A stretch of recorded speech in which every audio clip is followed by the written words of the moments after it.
If you're inspo tanks, and make no mistake, you've come to the right place. Just give Tennille the time to straight up blow your mind with a new show of Drawing a Blank. Hello everyone, welcome back to Drawing a Blank.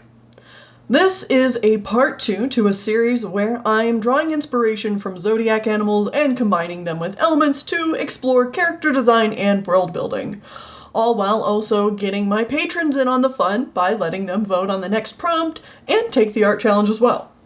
The previous video I did was on time snakes, and you guys had a really positive response to that video. I saw so much fan art of time snakes the weeks after. I absolutely love seeing that. This time, the vote on the prompt was heated, and even had to get an extended deadline to figure out who exactly would win. But we landed on the element of death and the animal sheep and or goat. Sheep and goats aren't the same thing, but for the sake of having a bit more freedom with the project, either animal could be chosen by participants to draw. I ended up going with sheep, but you'll see why when I talk about character design. That being said, I encourage you to check out the previous video on time snakes if you are interested in the project. I'll be going over some of the details again at the end of the video. If you watched the last video already, you already know what's up. Let's jump into the amazing art my patrons did for the prompt. We have quite a few submissions to get through, so let's get started. First up, we have a submission from Niv, and oh my god, look how creepy it is! I already know that, like, this whole thing is gonna have spooky vibes. I'm very excited about that. Fantastic work, and the texture you added on top of everything, that just adds, like, the perfect touch to this. Fantastic job. Next up, CQ Studios. Oh, and I could tell CQ Studios decided to go for, like, a more Day of the Dead inspired thing. Oh, I love that. Oh, I love the colors, and I love the lines, like, indicating where the bones are. I really, really love Day of the Dead aesthetics. This is great. Very cute. The Silver Sheikah. Whoa. Oh, so many creepy goats and sheeps. I love them already. Like, I've only seen 3 so far, but I'm so excited. Oh, man, the glowing eyes and coming out of the fog. Oh, that's so cool. Here we have one from Luz, and ooh. Another, again, with the, like, skeleton pattern on top. I love that. I also really love, though, how you went with a, like, it's not quite monochrome, but it's very desaturated around the creature as well, like with the plants and the, like, rose dyeing. Oh, love that. And then, of course, like, oh, the inky stuff coming out of the eyes. Classic. Very cool. It's Alexander. And, ooh, oh, damn. Oh, that is sick. I feel like I'm saying a lot of the same things, but, like, I love this aesthetic. I'm not a horror person, by the way. I really don't, I don't like subjecting myself to fear and being uncomfortable, but I do just love death aesthetic. I'm a goth, but I'm a very wimpy goth. No, this is super cool. Fantastic use of just your 2 colors, black and white. Really, really great job. And I love, like, the skull shadows down here. Awesome. Awesome. This one is from Orangwin, and oh, they decided to go, like, a much more, like, spiritual route. I like that, too. There's, like, all these ghost sheeps around the other one. Really pretty lighting. Fantastic job. That looks gorgeous. And here we have one from Zwa. Oh, that is sick. Oh my god. I love the, like, it's a skeleton, but with sheep's, like, a skeleton in sheep's clothing. Oh, that is so cool. And the way, like, you also have another creepy factor with like the hooves coming up. That's a really cool design choice. I'm sure that like goats and sheep's hooves can get too long and like curl like that, I'm guessing, is what you took inspiration of, but I've never seen it IRL, so that's really neat. Our next one here is from Froggy Windowsill. Oh, it's going for like an angelic vibe. Wait, how many halos do you have? 1, 2, 3, 4, 5, 6. Okay, 6. I thought you were gonna go like for the magical 7. That would have been a nice touch. But yeah, I like that, and like the starry sky in its fur. Very cool. Lovely design. Here is one from Cody Cat. Dude, cool. Oh, and you kind of incorporated like the theme of the last one too with the snakes. I don't know if it's supposed to specifically be a time snake, although it looks like it does have like time symbols in its eye. That's cool. And so it's like the time snake is like death coming for the goat. That works on multiple levels. I love that. Leaf of Dawn. Ooh, fantastic composition here. Oh, I want that as a sticker. Oh, the little baby sheep next to the death sheep. Oh, that's just stunning. Fantastic work. Oh my god. All these are phenomenal. Next one here from Snowy Ferns. Yeah, another Day of the Dead one. Oh, the bright colors and the bones and the like paint of the flowers and the marigolds. Love it. I really love the craggly horns and the like cracked skull and all the cracked bones too. That's a really cool touch. Love it. Here's the one by Sapphire Tinted, and they also combined the time snakes and the death goat. Cool. I love seeing how people are like figuring out how to combine the prompts as well. That takes a lot more thought. Very cool. This one's from Willow the Lycera. Oh, look. Again, Willow did another one that's very ethereal. I love that. Good use of like the very contrasted colors. And oh my god, the death skull in the background too. That is cool looking. Fantastic job. This next one by Vaporeon is actually a Pokemon. Look at it. It's a normal ghost. And okay, I'm gonna try and say the Pokemon's names. Syncoplete, the cushion Pokemon, and Myocabra, the cursed cloth Pokemon. Cool designs. Oh, and they actually wrote Pokedex entries for it. Okay, I'm gonna read these. Syncoplete's legs are prone to locking up when it becomes frightened, causing it to topple over. Luckily, its body is soft enough so that it does not hurt it. Despite this, it puts on a brave facade, standing up to Pokemon that greatly outsize it. Cute. Myocabra. Its constant fainting in its previous form is said to have brought Myocabra closer to the spirit realm.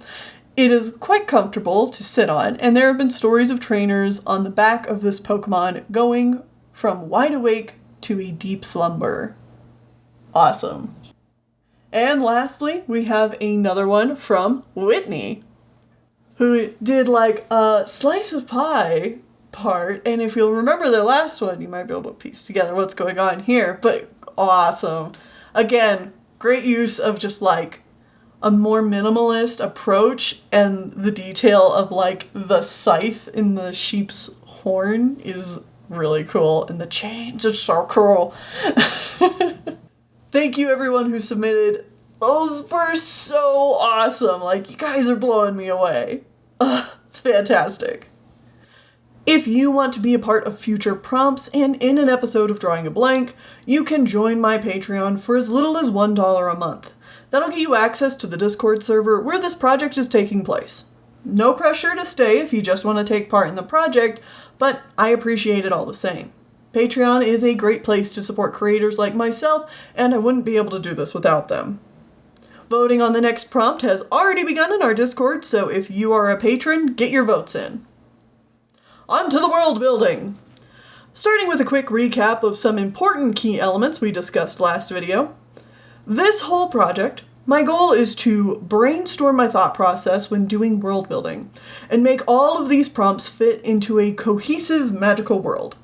Since this is being brainstormed as I go, lots of elements are subject to change and nothing is super concrete. I want to be flexible with it.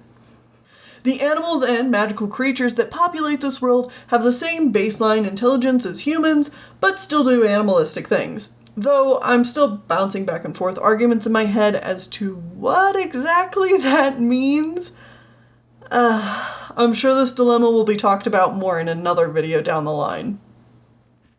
Everything in this world has magic, and everyone born in it can use the magic. And this magic is rooted in trees. Trees hold the magic, and when you are born, you have a mark on you, similar to like a tattoo or a beauty mark, that indicates what kind of tree magic you were born with. This magic can be subdivided into smaller categories. For example, our time snakes, Historic, Flow, and Lucky, were all time magi, but each had their own brand of time magic, respectively past, present, and future. And the way that each subcategory of magic works is different. Most societies spring up around their respective magic trees. Protecting and nurturing their source of life and magic, the nations live and die by their forests. But some magic offspring are randomly displaced throughout the whole world, like time magic, which can randomly appear in any tree that has lived long enough. This makes that kind of magic more rare, less understood, and the individuals who have it are often treated more as tools and less as their own persons. So where does the magic element of death come into this? I spent a long time pondering this because there's just so much you could do with death. And death as a magic system could be so cool, and it has so much potential that I already felt a pretty big pressure not to F it up. As a side note, there's already a fair amount of world building and brainstorming I've done for some of the other elements at this point, but death was one I had not touched yet because of the aforementioned reasons. So, thanks patrons, you caught me completely unprepared. The first obvious route would be to have a magic that kills things, but I didn't want to go that way for several reasons. It would make the magic so powerful that it would either have to be unusable by its mages or extremely difficult to do in the first place so that death magi weren't OP and just monsters. And making it so that death mages can't use their magic makes them no better than non-magical beings in an otherwise all-magical world, which I already stated in the last video that I don't want to do. Also, how many uses would magic that just kill things even have? I mean, in a more day-to-day sense. Would a death magi wake up, rub the crusties out of their eyes, and then go outside and start murdering things? That seems counterproductive to a society that lives and dies by trees. Now don't get me wrong, I do want death magic to be unsettling, dark, and edgy, but I wanted it to play a more nuanced role in the world building itself, and having a cult of death mages wasn't going to be ringing any "this is nuanced" bells anytime soon. And I also want the death magi to be, likable. So, the next most obvious route I could think of, especially with the given animal for the prompt, is some kind of harbinger of death, or, in this case, a shepherd of death. But this line of thinking also got me nowhere, and a lot of other lines of thought I tried to go down. Basically, I kept running into the same roadblock question. How can I make death magic practical? What uses would death magic have, and why would it be a magic worth having and practicing and continuing? What would the everyday life of a death magi look like? I could put them in the same boat as time magic, where death magi are rare and live throughout the land, mistreated and misused like the time magi were. That would certainly be a logical path to follow, but I didn't want to retread the same material so soon. Plus, I love the idea of the death magi being their own community. A little pocket of goths that the rest of the world finds intimidating, but are actually quite wise and have a strong sense of community. So I put my questions about the magic itself aside for a while, and I started over with figuring out how to tie death magic into the world building itself. Since all magic is connected to the trees, I wanted death magic to have some kind of healing element to it. Everything returns to nature, and from death sprouts life, that kind of deal. So that's when I decided that there would be one giant and imposing death tree. It's hollow and it appears to show no signs of life, but in reality is one of the most life-filled trees that is the core to how the whole magic system works. When life fades and someone dies, the magic from that living thing gets absorbed into the death tree and recycled back to its mother trees. The death tree acts as a gate through which all magic gets sifted and sorted back to where it came from. And since there's just one massive tree doing all of this, frankly, pretty spiritual and important work, I figured that the creatures who have Death Tree's magic and live near the godlike tree would be highly protective and spiritual people themselves. The island of the Death Magi's tree is often clouded in mystery. Though they live on an island, that island is mostly made of rocky mountains, reaching high into the clouds. The Death Magic Tree is said to be a sight to behold by those blessed enough to see it. Though the outside of the tree is dead, and its massive branches reach out in all directions, the clouds look like bunches of leaves in its empty twigs. And the hollow inside the tree is a magic haven bursting with life. Magic plants and foliage from all over the world find its place inside the tree hollow and thrives. The Death Magi protecting the tree get most of their basic necessities from inside, and don't have much need of the outside world. Death Magi, as part of their spiritual connection to the tree, can hear the stories it shares as dead magic transitions back to life. Their community creates a lot of exported handcrafted goods, celebrating death and the other elements of the world as they see them from their island. Figurines carved out of rock and precious gems, bone carvings depicting the heroic or noble deaths of legendary figures of the world, and woven goods of all shapes and sizes. Despite their isolation, they're very knowledgeable about events outside of their bubble, since all things eventually pass through their great tree. I have a lot of fun thinking about how communities like this would form and what their thoughts and beliefs might be, and how people outside that group might see them. I imagine that attempts to conquer and control the Death Mages have certainly occurred, but not much luck has been made on that front, because Death Magi are extremely good at protecting their island mountain. They already hold the advantage of difficult terrain to traverse, and they have basically everything that they need come from their tree. So even though their numbers are small, attacking Death Magi is more trouble than it's worth. With the tree's function being decided, I was finally able to figure out what practical use death magic could have, and better yet, I figured out how to tie it into the power the tree uses to recycle all magic and keep the cycle of life going. So, death magic works more like a siphon than its own unique brand of magic. Death mages can use their magic to find the magic in another being, tug on it, and make their target's magic their own. So, say if a death mage tugged on the magic energy of a fire magi, the death magi could now use fire magic. Once used, that magic taken by death mages returns to the death tree to be recycled back into the world. So facing off against a death magi is a very risky endeavor. You can lose a part of your magic. If a death mage would tug too hard, they could rip your connection away from magic entirely, killing you. But that kind of thing is only done in extreme circumstances, as death mages are quite peaceful and less provoked. A normal siphoning of magic won't even harm most individuals, but overdoing it can leave the target feeling weak or even cause health problems. Most death mages use their magic on a more daily basis by siphoning the magic from plants, the earth, and other small organisms on their island, and since this magic gets recycled back to where it came from by the tree, it means that death mages have an ample supply of magic to help them in normal daily things.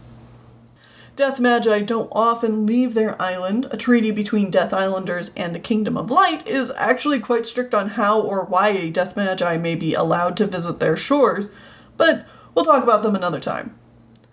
Let's finally talk about the character now, though, huh? Here's my Death Sheep. They are quite a mysterious entity, even for a Death Magi. While their home is within the community of mages, this Death Sheep is often rumored to have appeared in locations around the world. Very difficult to pin down, and some even question whether this legendary Death Magi is real or just something made up by the superstitious. Renowned as the Miracle Death Doctor, this sheep is the last hope for those seeking medical relief or a miracle cure for their loved ones.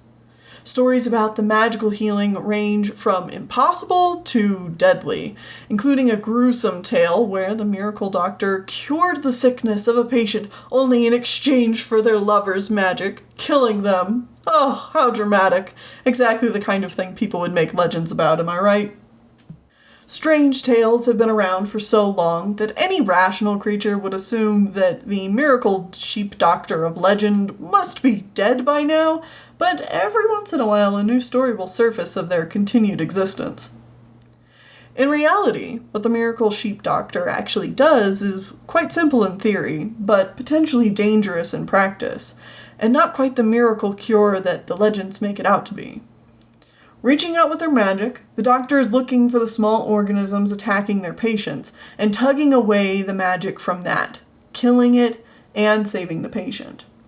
But finding something that small can be difficult, and sometimes many of the ailments plaguing the Death Doctor's patients also use death magic and are feeding off of their victims, making the magic so entangled that it's hard to know what magic belongs to who and where to tug. The Miracle Death Sheep's methods may not be well understood, and their existence is even questioned to begin with, but their legacy will live on forever as a mysterious and threatening doctor who might be your last hope. It took a lot of brainstorming, but I'm overall really happy with this bit of world building. This character design was a ton of fun to piece together. To answer my own prompted question from earlier, I went with sheep instead of goat because I was envisioning this very large, looming creature.